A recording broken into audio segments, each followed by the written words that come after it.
You're listening to another episode of the Young Investors Podcast, so sit back and relax as myself, Brandon, and my buddy Hamish discuss the latest in the world of finance and stock market investing. Now, a quick reminder before we get into the podcast is that nothing in this podcast should be taken on as personal financial advice. If you're ever unsure about your finances or investing and you need some help, make sure you reach out to a qualified financial advisor. But with all that said, let's get into another episode of the Young Investors Podcast. All right, welcome back, guys. Welcome back. Hamish Hodder, how you going, mate? What's cracking over in Melbourne? I'm doing well. Yeah, not too much. I got my booster shot yesterday, and I wasn't really expecting anything kind of to happen, but I'm actually kind of feeling a little sick today. So. Really? Yeah. After the first one, I had nothing. Second one, I was really sick after the second vaccine. Third one, like this one, like a little bit. So I'm actually feeling a little bit rough, but not too bad. Damn. Yeah. I didn't have any side effects at all. Like, people tell me, oh, you get the Pfizer shot, oh, you're going to get so sick. I don't know. I had both of mine and I was fine. The only thing that was annoying, but that's the same with all needles, is I couldn't really lift my arm up very much for like a period of time. But that's just like, if you went and got dry needling in your deltoid anyway, you wouldn't be able to do that. So it's like, but no, I've hit the jackpot, I think. But yeah, I do need to get my booster. I need to get on that because I'm now, I think I was eligible like a month ago, but can go and get that, and probably worthwhile before we go to America. Yeah, exactly. I mean, we're going to be doing a lot of traveling, so and we'll be really tired as well, so we'll be run down, so I need to have as much protection as possible. We actually had a lot of feedback last week. We at the start of the podcast, we were discussing the introduction that you recorded. How does it go? So you say myself, Brandon, and my buddy Hamish. That's right. And a lot of people were confused that there's where's this third fellow that never appears on the podcast. That's hilarious. Yeah, we got a couple of comments. One was I can't wait to finally see Brandon. We hear hear about it every intro. Yeah, I'm actually Jack. Got another one here. Please change the intro. It drives me nuts. Well, what do I change it to? I can change it. It's not that hard. No, I don't know. The intro's fine. What do I have to say? Just skip through it, all right? It's fine. You know what it says. I mean, really, it's just a disclaimer. That's all it is. We're just trying to... I'll just have to say... My buddy Hamish and I'm Brandon. That's what I have to say. Actually, here's another comment. We could do, I'm Brandon, and joining me as always is my buddy Hamish. That's the alternative. That's a good way of doing it. We could maybe. Do that. All right, I'll do that. I'm sorry for causing anger amongst the community at how terrible my intro is. I mean, it's not even bad. It's just funny that people have mentioned it. It's like me, myself, my buddy Hamish, Brandon. Yeah, the whole crew. And Frank. Oh dear. No, we've got we've got a few interesting things to talk about this week. You've got some news out of Sony and a new service they're launching to rival Microsoft. We'll talk a little bit about Elon Musk. He's back in the news. And as always, the yield curve. Always fascinating to talk about the bond market, isn't it? So, it's riveting stuff, Hamish. Absolutely riveting. It actually is interesting, though, to kind of follow the yield curve if it's not something that you do, because it's, just a spoiler, it's predicted the last many recessions for the last 45 years. And it's blinking a warning sign again. So, yeah, it'll be interesting to talk about what's going on there. All right. Well, with that said, shall we just get into it? Today's episode is sponsored by Sharesight, which is an application you can use to track the performance of your stock portfolio. So you can bring in all of your trades either automatically by connecting your broker, or you can do it manually one by one or using Excel. And essentially, it will track all of the different types of gains and losses in your portfolio. So capital gains, dividends. If you have dividend reinvestment plans, it will do those calculations for you. Currency gains, if you're buying shares internationally or you hold foreign currencies. And then you can also use it for when it comes to tax time. So Sharesight generates up to 12 different reports that can be used to track the performance of your portfolio, diversity, that sort of thing, as well as use the tax time to work out capital gains, dividend income, and more. At the moment, you can try Sharesight for free by heading over to sharesight.com/young investors. That's site spelled SIGHT, sharesight.com/young investors. Use that link, sign up to a free plan, track up to 10 holdings for as long as you want, or use that link to get 4 months off a yearly subscription if you do want to go ahead and sign up for premium features. But even the free plan is great. I used the free plan for a really long time. So yeah, a lot of value to be had there. Hey, you want to know something interesting? Mm-hmm. You know how Monish did that interview with Divya Narendra recently? Yes, the Meta platform. Yeah, Meta one. Yeah. I got an email. It was pretty interesting. I think Divya might have seen the video that I made on it, and I think I might be able to have a chat with Divya on the channel coming up. Wow. Sometime. Like nothing's locked in, so I don't want to confirm anything. But I just thought I got an email, and we're just trying to organize it at the moment. But that'd be pretty cool. Yeah, that'd be interesting. I really want to hear his story, because if you watch The Social Network and you hear about and you kind of all the litigation between Facebook and it's all about Facebook versus the Winklevoss twins. But the third member of that Harvard Connection original team was Divya Narendra. So it'd be really interesting to have a chat to him and get his kind of take on the whole situation. But anyway, the email just popped up while you're reading that little sponsor bit, so I thought I'd just mention it. No, that'd be pretty I cool, think that would be really fascinating, because of course, everything that when you're looking at something like The Social Network, the movie that's kind of tracking the very early stages of Facebook, there's a lot of he said, she said going on, of course. Yeah. So to get a different perspective on other people who were there at the time and how they perceived what was going on is something that I'm always curious about, of how things actually were kind of functioning. Because you always you'll get the perspective of the person who founded the company, and it's all positive. And if you read like a biography or an autobiography or something, and you'll get one perspective of it, and then you could read a different biography of someone who was around that person, and you might get a different perspective on what that person's life was really like. So it's always interesting to kind of see those different perspectives. And he knows a lot about Meta platforms. He's invested in the company. Super knowledgeable. Yeah, super knowledgeable. I could be, what would it be? Two degrees of separation from my twin, Mark Zuckerberg. Your twin. Yeah, you do resemble him a little bit. Yeah. It's a comment I get a lot. I don't know how I feel about that, to be honest. Are you an earlier model or a newer model? I guess you're a newer model. Sorry? I guess you can't be an older model. You have to be the newer model. Yeah. Right. Yeah. Right. Yeah. I'd hope that I would be a newer model. Hopefully they've made an improvement on the original Mark Zuckerberg, and I'm the improved version. I feel bad, because otherwise they would have started with me and they would have regressed back to Zuckerberg 1.0. Yeah. Well, I know Zuckerberg's not real, and I haven't kind of figured it out with you yet. So clearly you're a more advanced AI. There you go. Yeah. Much more advanced. You've fooled me so far. So. Gotcha. Yeah. All right, what should we talk about first? You want to talk about yesterday we had a meeting with ASIC. It was quite interesting. So for those, maybe you're listening internationally, what does ASIC stand for? So I should know this. Australian Securities Investment Commission, I think. Yeah. So it was really interesting. They pretty much put on a little meeting for all of us Australian-based finance content creators, and they've recently kind of they haven't updated any laws, have they? But they've clarified interpretation of laws around financial media, I think is the way to say it. Yeah. I mean, all of this, there's one big legislation that regulates a lot of what we do and a lot of the stuff in finance, and that's the Corporations Act, which was made in 2001. So we've had this, and it's fairly broad what's in the legislation. They kind of make these sweeping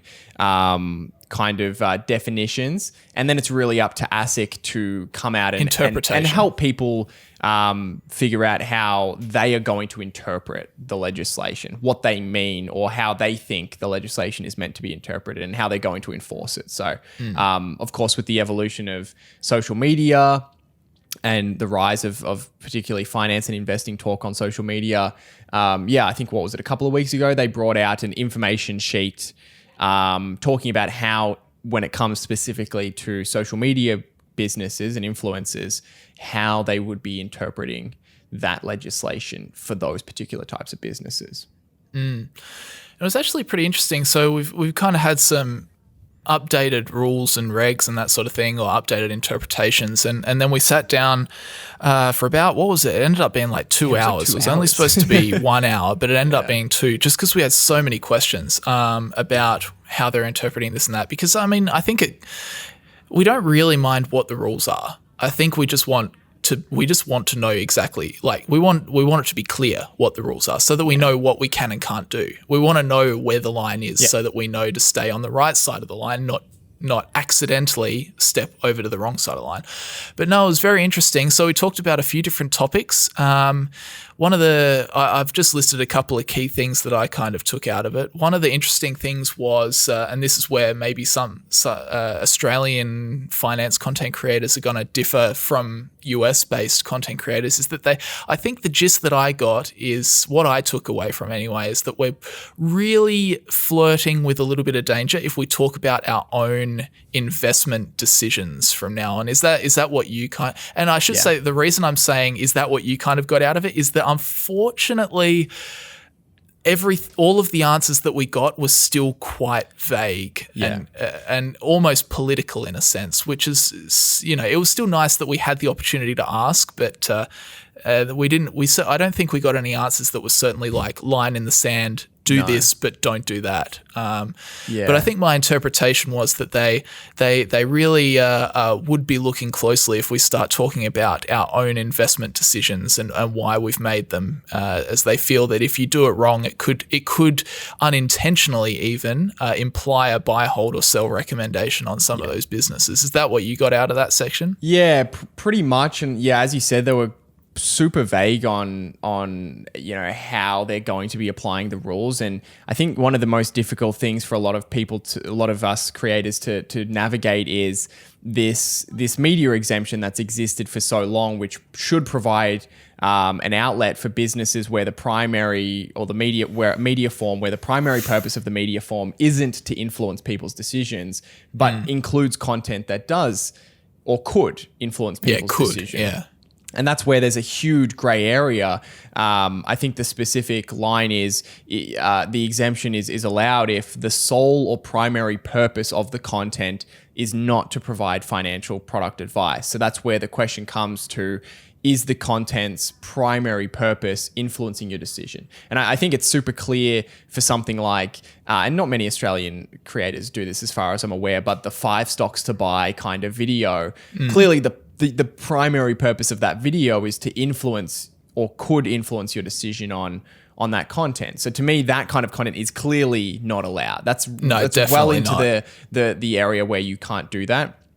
But there's a gray area. Can you have a video where the primary purpose is education or news, but does or may include some segment where you use an example of a real company or something that could influence people's decisions? Like, take our podcast, for example. I think this podcast, at least from my view, maybe tell me if it's different. This podcast has 2 primary purposes. One is to talk about news that's happened throughout the week in Australia, around the world as well.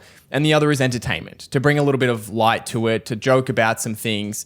I think our audience, if you surveyed them, I think the vast, vast majority, maybe even every single person who listens, would not say that the primary purpose or a primary purpose of this podcast is to provide financial product advice.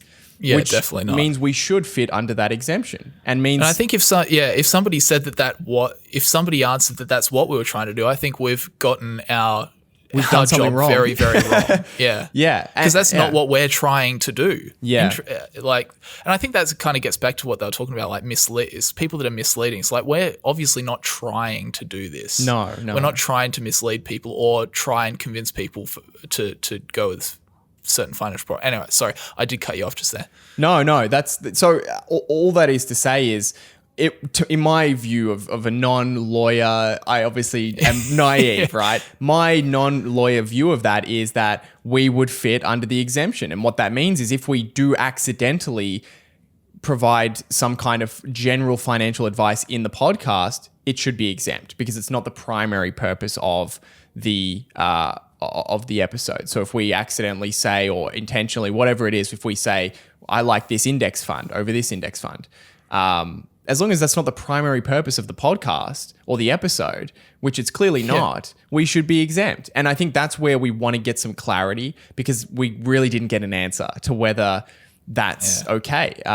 Clearly they said, the easiest way to protect yourself is to not include anything that could possibly be considered general financial advice. Especially with this kind of content that we make, it's inevitable that there's going to be moments of that. And that's why the exemption exists, to protect media businesses like that. But hopefully we get some further clarity on that in the future. I think that's probably the theme that I took out of the meeting, is that we probably just needed a little bit more clarity. And we do, well, it sounds as though we're going to have another meeting with ASIC, maybe in, who knows, sometime in the future. So hopefully we can kind of refine what we need clarified, and we can actually get clarity, because I think that what ended up happening in that session yesterday is we probably asked the same question about 6 different times, and we progressively tried to home in on like really get, almost force it into a yes or no kind of question. But we kind of got the same vague answer in 6 different kind of variations, which is a little bit frustrating. But I mean, you can understand both sides. We're trying to get answers that they have to be, I guess, kind of political in a sense, and not lock themselves into saying yes or no on something that could potentially be held against them or something like that. But it definitely seemed. Sorry, you go. What were you going to say? I was going to say, I found the discussion around the different kinds of products that we can promote and advertise. I found that discussion really, really fascinating. And as you said, we tried so hard to get a clear answer on it. Around what kind of, can we promote financial services? So like a broker, for example, if a broker gives us a fixed fee, can we run an ad in our content? Like the same way that they might put that on a billboard, or they might take out a magazine advertisement, or they might just run an ad on YouTube, right? And ASIC seemed to lean in the direction of suggesting that we can't run an advertisement like that potentially without a financial services license. For a company, we can't run an advertisement from a company that deals in a financial product. Yeah. So that was an interesting discussion, because clearly there are other media businesses that sell their advertisement space that don't have financial services licenses, because they're simply advertising the product, right? So whether we're being categorized as different to those kinds of media, that's what we're trying to get to the heart of, and how we can navigate that. And I certainly appreciate that we are different to other kinds of media in that we have a much more personal relationship with our audience. So I can appreciate that there could be, you could reasonably believe that we might have maybe more influence over an audience than just an ad running on YouTube or on a billboard or something like that. This was definitely the second big kind of, or probably the main topic of the whole discussion was this whole talk was this whole discussion was supposed to be related to this info fact sheet that ASIC released, which is discussing financial products and services online. And in that fact sheet, there's a very certain point which talks about what they call dealing by arranging. And the example that they give here is you promote a link for your followers to access an AFS licensee's trading platform to trade financial products. It's a unique link that can't be accessed anywhere else. You receive a payment from the licensee for each click-through, resulting in the use of the platform. So essentially, affiliate program. People that access the link also receive a benefit when buying products because of your unique link. Then and then their discussion of this is that you're actively involved in making the transaction happen. The unique link benefits you and adds value to your followers who access the link, and this is likely to be dealing by arranging, which is not allowed. So that's essentially what we're talking about for the vast majority of this talk, is that, okay, sure, affiliate programs are out by that kind of definition. So for example, if we had a broker, we wouldn't be able to say, hey, sign up with our link and you can get 3 free stocks or something like that. That seems to be a very common example. We couldn't receive commission. We couldn't receive commission. For specific sales. What we were saying is, okay, sure, I can understand there's maybe a conflict of interest there, especially if it comes to like app reviews where, you're positively incentivized to say that this is really good and you should sign up. So I can understand why they've taken this stance. But I think what we were trying to get to the bottom of is it okay if we still have a sponsored clip, but it's not in an affiliate structure? So would we still be able to get paid by a broker to just run their ad, say at the start of the video? You know, imagine where we have our Sharesight sponsor in this podcast, replace that with just a pre-filmed, you know, voiceover actor saying, you know, hey, this broker is Australia's #1 broker. If you'd like to learn more, go to broker.com.au kind of thing. I don't know why I said that in American accent, Australian broker. But we just tried to really get to the nuts and bolts of exactly how can we work with, because there's no doubt like sponsors are a big part of a lot of creators' income, and sponsors help make the creators' platform actually financially viable for them. So we're trying to just get to the bottom of like, how can we work with these particular brands in a way that is fair and a way that is, you know, within ASIC's rules. And I think it was just a struggle. We really didn't get a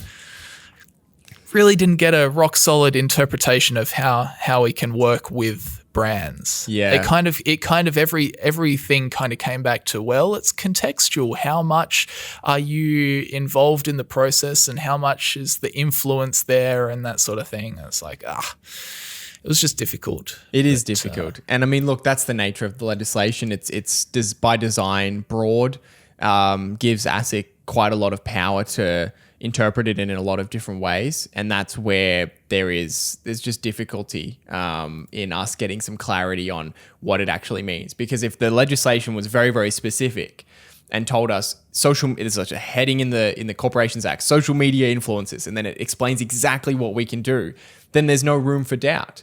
ASIC has to enforce the law the way that it's written, but because it's so broad, they have quite a lot of wiggle room on how they're going to decide to interpret it. And that makes it difficult because they also don't want to knock themselves down to, we're going to interpret it in this specific way and you're safe here.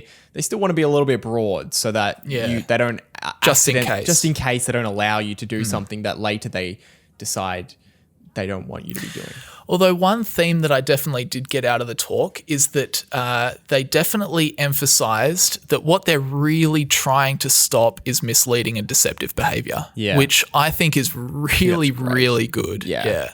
So although I don't know this for certain, it seems as though, you know, if you're honest, if you're open and honest, and you're going about it in the right way, and you are trying to make helpful content that is not misleading and not deceptive, then that's, from what I gather, that's definitely a much better approach and much, I guess, my interpretation was it's much less likely to draw the eyes of ASIC than someone that is blatantly being misleading or deceptive in order to take advantage of their following online. So,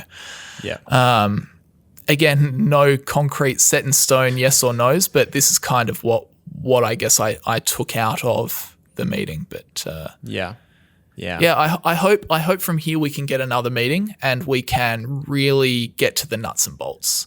And I've even just reached out to ASIC and say, hey, would you like me, for example, to make 10 mock advertisements, all with variations of how they're presented, what information is contained with them, and then we can maybe just watch through them together and they can say, look, this one would clearly violate because of this reason. This one would be fine because it's structured like this and doesn't include. Maybe that's something we can do. Who knows? But anyway, that was a 25-minute rant. Nah, not a rant, just a discussion. But apologies if you didn't find that particularly useful or relevant. But it was a big topic of news for us anyway this week. So I thought we'd include it. All right. I want to talk about this yield curve because all right, get your boring bonds business out the way. All right, put your bond hats on, everybody. Yeah. And let's strap in. No, let's go. Look, this isn't super dry. I mean, it is kind of dry actually, I think, but it is interesting. I mean, everything about bonds is dry, but when you actually start to think about the implications of bond movements or yield curves, then it starts to open your eyes a little bit more, I think. Yeah, I mean, this is what I'm going to talk about, the yield curve and the 10-2 spread, these two measures of bonds. It's probably the most interesting aspect of bonds because it's probably the most watched recession indicator. And at the moment, it's sending a signal. It's saying we may very well see a recession. You hear that all the time. People say the inversion of the yield curve is a bad thing. Yeah, right? Yeah, exactly right. And the reason behind that is because for the past 45 years, every time that this event has happened, and I'll go through and explain what it actually means, but every time that it's happened, a recession has followed within the next year or the next 2 years. So it's been a perfect indicator of recessions, and that there's actually a good reason as to why it actually is kind of a self-fulfilling prophecy. So it really is a great indicator of something coming, not necessarily tomorrow or the next year, but that something is coming down. So first of all, what is the yield curve? So might be a little bit difficult to kind of picture this over an audio podcast, but the yield curve is essentially a graph that plots the yields or the returns of bonds with different maturities. Right. So you can imagine just a basic graph. On the y-axis, you have the yield or the return that the bond has, and on the x-axis across, you've got maybe a 1 year bond, 2 year, 5 year, 10 year, 30 year bond plotted across. In this case, what we're talking about when we talk about the yield curve, we're talking about US Treasury bonds. So you could plot this graph for corporate bonds, for businesses that have debts out. You could do it for a number of different types of bonds. We're talking about US Treasury bonds, where the US government has issued debt. And normally this graph has an upward slope.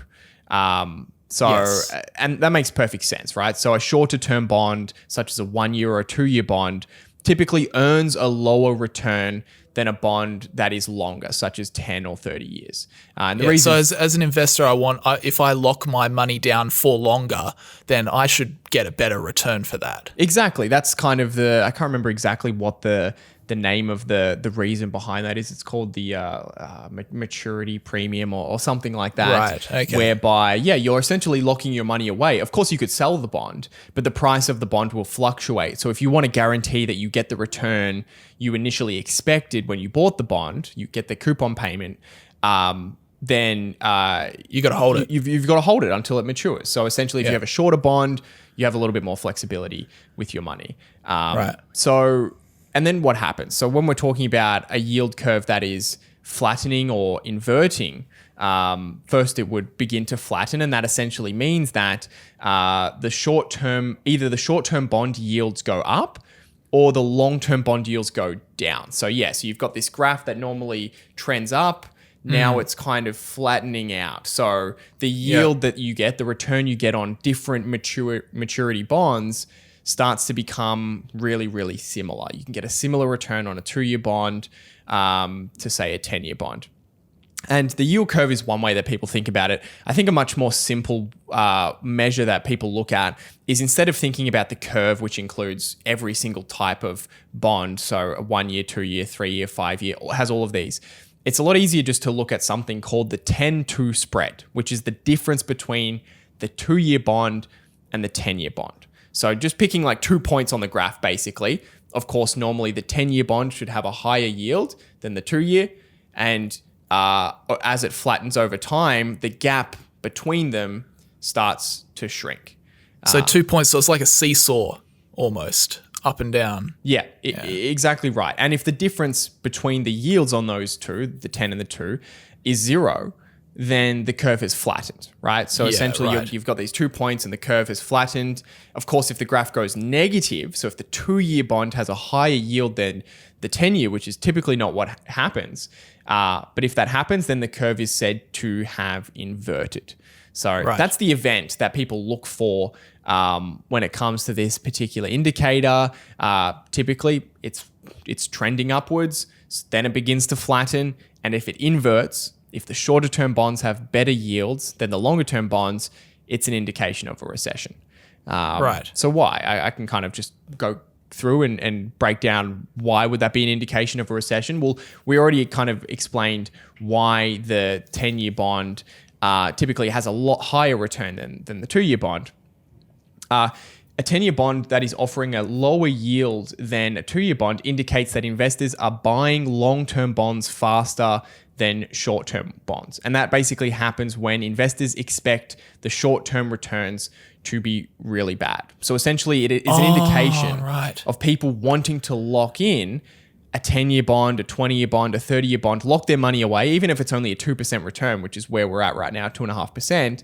Yeah. You want to lock your money for 2.5% because the return of other assets in the short term is expected to be really, really bad. So, and by all these people buying these longer term bonds, then that bids the price up, which reduces the expected return, which is the yield. So the yield comes down. Is that right? Yeah. It can be quite difficult to kind of understand. It's hard to conceptualize. It is because you've got a bond which has a coupon payment, so they're going to give you some kind of return, and then you have the price of the bond. So if the price of the bond goes up, the coupon payment isn't changing; it's fixed. So as the price goes up, the yield goes down. So those two kind of work inversely. And if there's more demand on long-term bonds, then the yield of that bond will go down. And so what we can essentially do is we can look at this measure of the 10-2 spread, the difference in the yield. And over the past 45 years, every time it's gone negative, every time the yield curve is inverted, there has been a recession. So it inverted It inverted in the 80s, it inverted in the early 90s, 2000 it inverted, 2008, even 2019, where I think it was about 3 months later we had the pandemic and went into a very deep, although short-lived recession. So it's funnily enough, it's not really funny, but it's so good at predicting trouble that's coming. At the moment, the 10-2 spread's at 0.04, so it's basically at zero. It's flattened.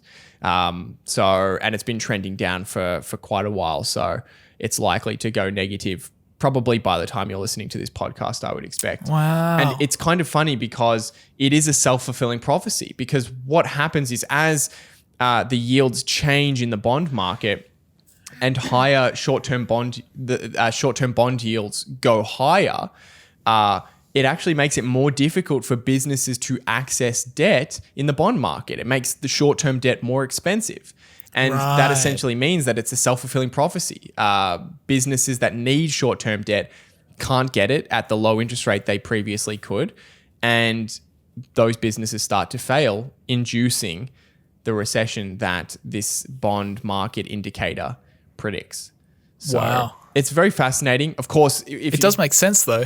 Yeah, it does. It makes perfect sense. And it's fascinating because there's not many indicators where it just works across time. But if you do some research on the yield curve and inversion right now, everyone is saying, yeah, but this time's different. This time it's not going to happen. This time, this is the circumstances.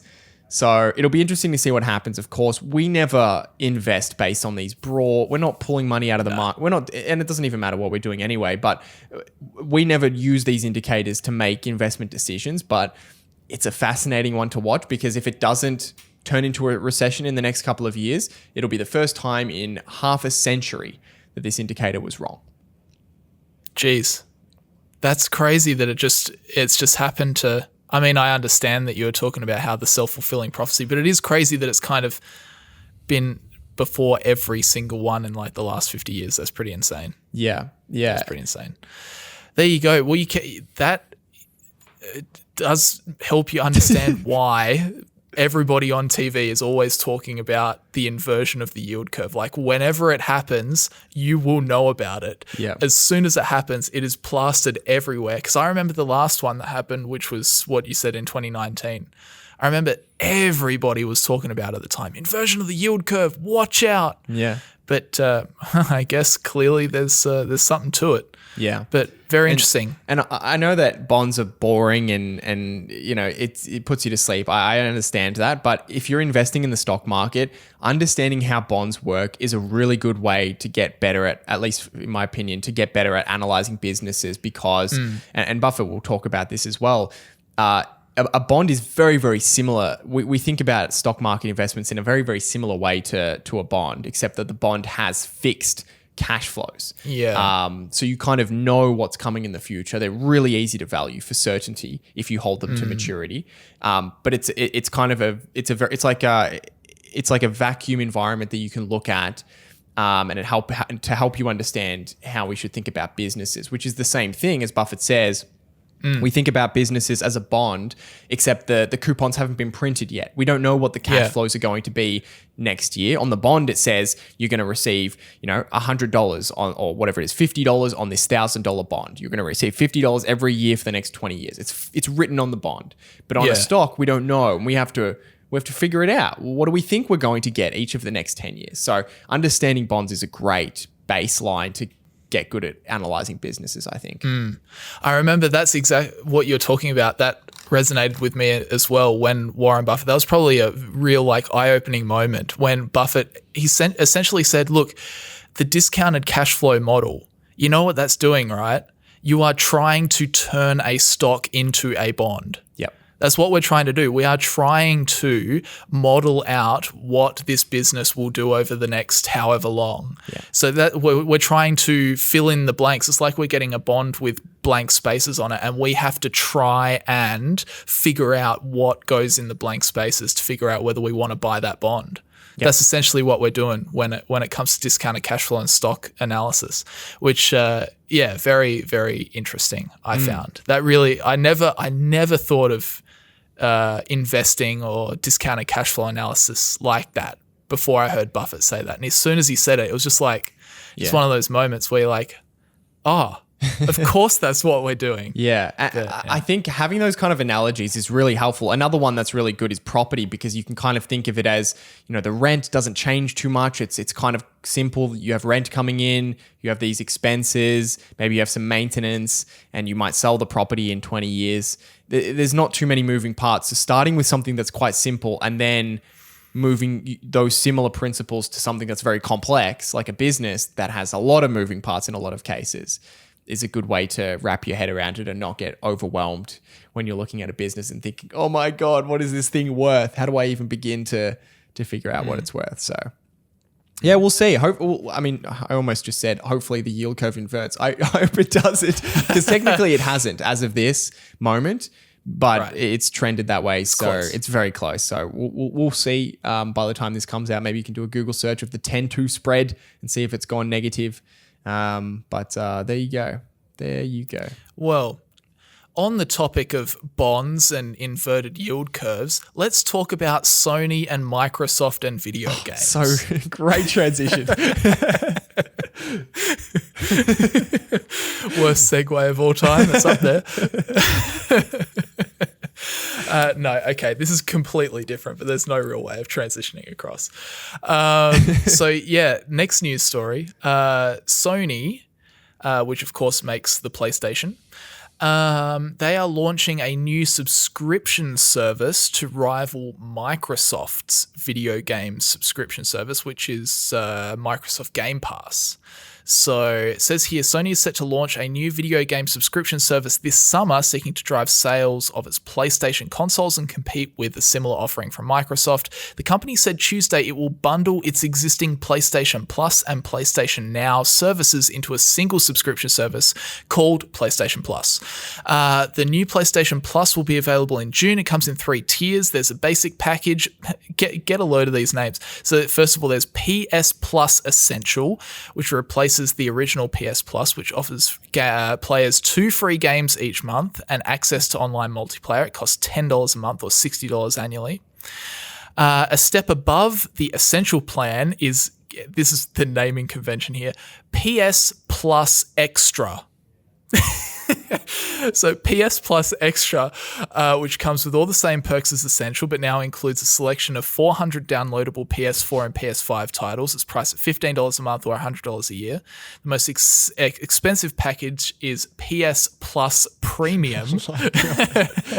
This one includes 340 more games than Extra and lets players stream a selection of PS, PS2, PSP, PS3, PS4, and PS5 games over the internet.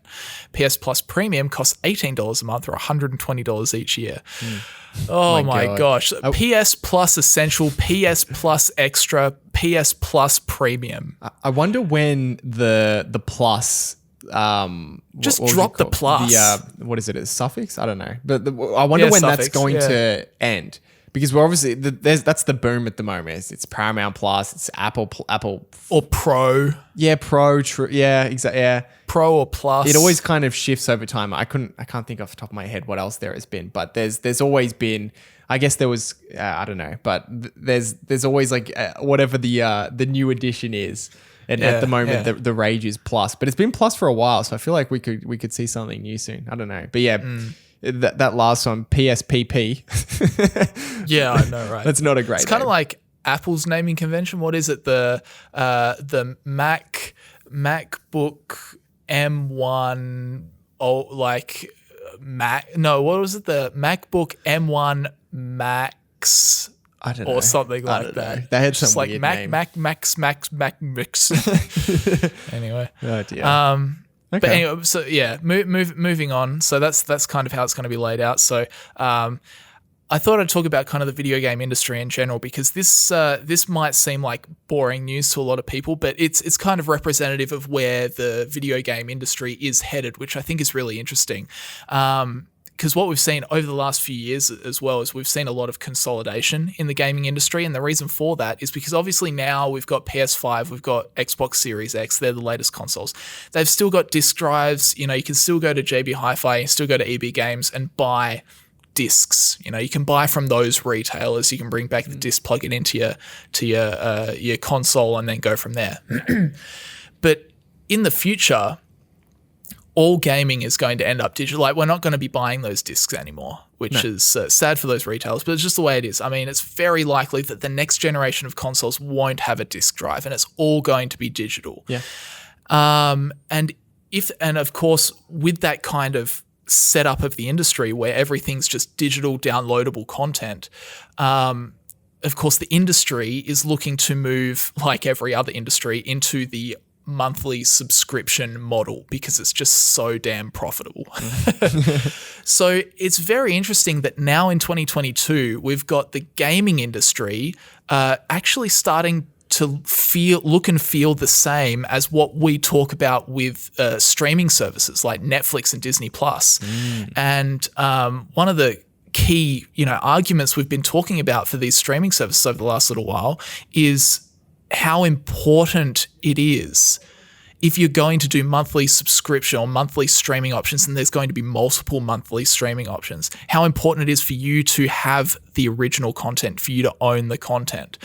And that's what's driving this consolidation in the space. And it's mainly, I would say, the company that's winning at the moment is Microsoft, because I can tell you about some of the stuff that Microsoft's been doing. And Microsoft have been acquiring for the last few years now. They've been really focused on video game developer acquisitions. For example, they acquired Mojang in 2014, so that's Minecraft. They went on a spree in 2018. They acquired Compulsion Games, In Exile Entertainment, Ninja Theory, Obsidian Entertainment, Playground Games, and Undead Labs, which gave them ownership to the Wasteland series, Outer Worlds, Forza, State of Decay games, among others. Then in 2021, they acquired ZeniMax Media, or Bethesda Softworks, which is Dishonored, Elder Scrolls, Fallout, Doom, Quake, Wolfenstein, Evil Within games. And now in 2022, we spoke about this maybe a couple months back, is that they're now trying to acquire Activision Blizzard. That acquisition is pending, which gives them Call of Duty and Warcraft and all those kind of franchise games of Warcraft, Heroes of the Storm, and all those other ones. So it's very interesting that this is the direction, that like this huge amount of consolidation, but it makes total sense. Yeah. Sony is obviously now trying to get in on this as well. And in fact, they've also been doing some acquisitions. So they have acquired Insomniac Games in 2019, Housemarque, Firespite, Bluepoint in 2021. And recently they announced the acquisition of Bungie, which is the makers of Destiny and also some of the old Halo games, but I don't think they make Halo games anymore. But it's very interesting that this, while, Sony's introducing a new PlayStation subscription service, why that may not seem like news in general, it does give you an insight into the broader gaming industry. What's your thoughts on this? Yeah, I mean, there's clearly a massive shift going on. The first you mentioned was that people have got moving away from buying physical discs to just downloading the game from the Sony store or the Microsoft store, whatever it is, and downloading it onto the device and accessing it that way, right? But then there's going to be one other shift towards really what movies and television is at now, where this might be a long way down the road, I don't know, but it's very likely that you won't even need to download the game, that the game will actually be on a Microsoft server. And as long as long as the bandwidth is big enough or strong enough, and we will get there, it's just a matter of when, then you won't even need that much storage space, which is kind of a limitation of why you might still go for a physical disc at the moment.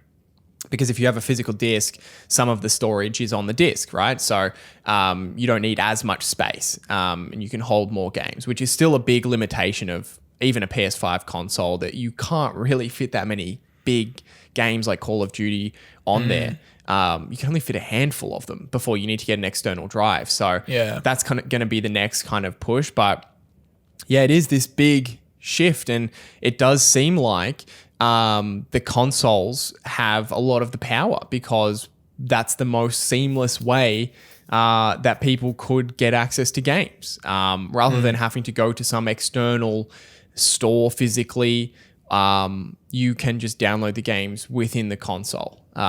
So then I wonder if there will be, because I mean, I'm actually not entirely sure, but I assume on a PlayStation 5, you can only download games from the Sony store, right? You can't access other stores. I'm not 100% sure, but I believe that's the case at the moment. I know you can certainly only, from the Microsoft, from the Xbox store, you can only do that from Microsoft games. Yeah, because they have their exclusives and whatnot. Yeah, so I wonder if that will change over time, because I wonder if that's going to be somewhat of a monopoly, where the console will need to allow people to access other stores. So what that landscape looks like, I don't know. I think certainly if they're allowed to only have the Microsoft store on Xbox, they're going to win. Those two companies, Sony and Microsoft, are just going to soak up all of the revenue that physical gaming stores currently generate quite a lot of. So yeah, you're onto something there, actually, because I've heard one argument is that in the ultra long term for video games, the console battle actually is totally irrelevant. Like, especially with cloud-based gaming, the console just becomes totally irrelevant. It's more about what subscription service what cloud-based gaming subscription service are you hooked up to? Yeah, and that's like what computer gaming is at the moment, right? It's just your computer isn't really branded anything. It's just a machine that you use to access really the internet. You use it to access the internet, and then there's this open field of all of these different things that you can access. You don't get you had a little bit of this, I guess, before smart TVs, where you had like a Roku or where you had a little, maybe an Apple TV device, like a box. You had to get a little box to watch movies or something. That's gone, right? You don't get a Netflix specific box. You just have a TV that is your mechanism for accessing the internet, basically. I can imagine that's the direction it's going to go for sure. They'll probably try and gatekeep as much as possible that Microsoft and Sony this is. So they'll try and retain the importance of having one of their devices. Probably. But what that will look like regulatory wise in the future, I don't know. Who knows? Yeah, who knows? Yeah. But yeah, very interesting. That's kind of what's going on in the video game space at the moment. Actually, there is I got a segue that works well. GameStop. Go for it. GameStop, which is of course, I don't know actually how they rank in terms of the in terms of video game stores in the US. They'd have to be probably the biggest, or if I think that surely they have to be the biggest, right? Yeah, surely. But on the back of this news, of course, that's a devastating blow to GameStop. So the stock did terribly this week. I'm just kidding. It went up 130%. So 130%. So it's pumping once again. We're back, baby. Geez, lucky I never sold. Diamond hands. Yeah, lucky I made all those negative videos about GameStop, bought in right at the bottom, and now I'm cashing out. And now here come the positive videos. That's a joke, Asic. It's a joke, okay? It's a joke. We're not pumping anything. Please look to America for that stuff. Anyway. So the stock's up 130% over the past 2 weeks. It's surging. It had kind of basically trickled down from its absolute absurdity last year, about a year ago now, really for the whole of the past year. But now it's right back up there at $170 a share or something insane. And the reason why is because the chairman, Ryan Cohen, purchased 100,000 shares, increasing his ownership in the company to 11%. So, I mean, look, that's to be fair. To be fair, whenever an insider is buying, it tends to move the stock. But for an inside purchase to move the stock that much is kind of crazy. 130%. Yeah, nah. Yeah. Although interesting that he is buying, like, I don't know. I feel like I'd just be selling. I mean, so that's just me. This is the guy who came from that digital pet company, right? Yeah. So he ran that Chewy or something. Chewy, that's right. Yeah. So he's essentially coming in to try and move GameStop online. So obviously he's very bullish on the company. So that's That's probably why. Yeah. Yeah, but yeah, I don't know how a GameStop fits into this new environment. Like I said, maybe if the landscape is open on consoles, then maybe there is a place for them there to continue to license the content and sell it through a subscription or something. Sell it online, I don't know, but yeah, you're right. Owning the content, having original content, owning the games is where the value will ultimately be.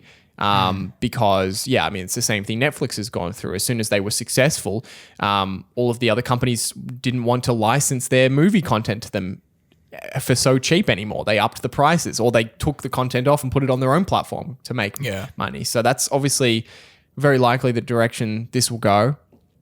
So we'll see. But yeah, I mean, it still amazes me. The company is valued at $13 billion.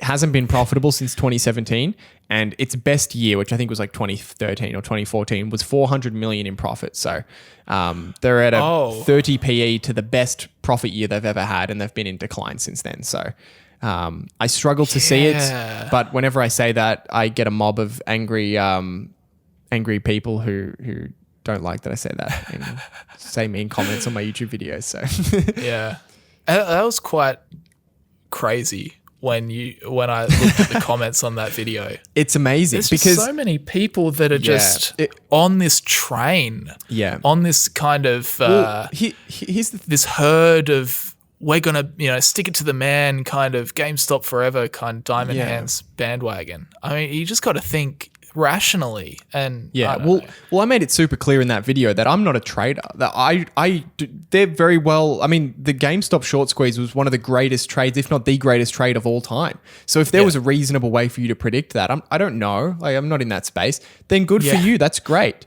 All I wanted to do with the video was bring a perspective of, if you bought the stock today, I have no idea. Maybe you think there's some technical short squeeze coming or something that's going to push the stock up. I don't know. But if you held this stock from today for the next 10 years, how would I look at the company? And I would apply value investing principles. Yeah. And it was just amazing the number of people who were like, who just didn't understand that perspective. Which was, it's kind of stunning. Isn't it? It kind of shows you how many kind of retail investors are actually not really investors. They're just, I feel like the stock market's just turned into this kind of glorified casino at this point. So. There's definitely an element of that. I mean, and look, that's going to be a big part of these zero brokerage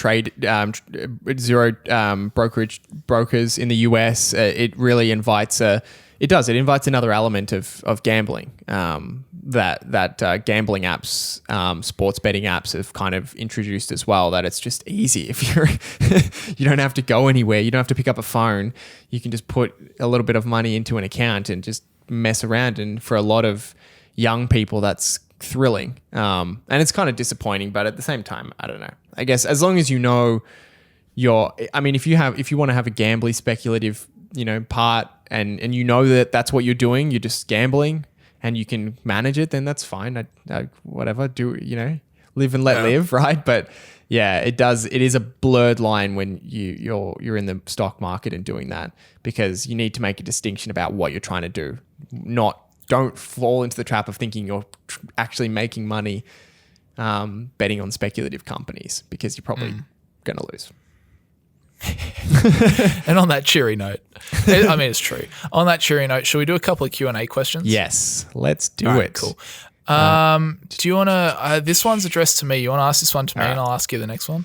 All right. So this is a question about something we were discussing last week, I guess, about diversification. Brandon. How do I read this question? Brandon asks, why would you put money on the 10th best option rather than the first best option? Is that what you said last week? Is that? I think it must have been, yeah, we were talking about diversification. Yeah. Okay. Yeah, I did say that. And then, so then his question is, so what if the 10 best options already in your portfolio are expensive? Isn't the 11th option a better option, assuming that it's cheap? Hope that makes sense. Yeah, that does make sense. It's like what I said, was like, why would you put money into your 10th best opportunity if you can just put more money into your first best opportunity? And then the question is essentially, well, what if, number 1 is extremely expensive and number 10 is really cheap, kind of thing. Yeah. But I think maybe I should have been clearer, but I think when I talk about what's the best option, the valuation is kind of included in that thought process. So there, like my second best option might technically be a better business than the first best option, but the first best option might be like, who knows, trading at a massive, massive discount to intrinsic value, whereas best option number 2 is not very cheap at all. Yeah. So I think that factors in. But no, you're absolutely right. Definitely. You got to factor in. You have to factor in the valuation as a part of how enticing an opportunity is. Definitely in that sense. Yeah. I think one other thing I'll add to that as well is you have to think about whether your research and your analysis at the end of the day on the 11th best option is as good as your first or your second. That kind of brings into the idea that you only have so much time to research companies. Eventually, if you have a 50 stock portfolio, you don't know enough about those companies. You might know a lot about the first couple that you added, but you're probably not keeping track of them enough.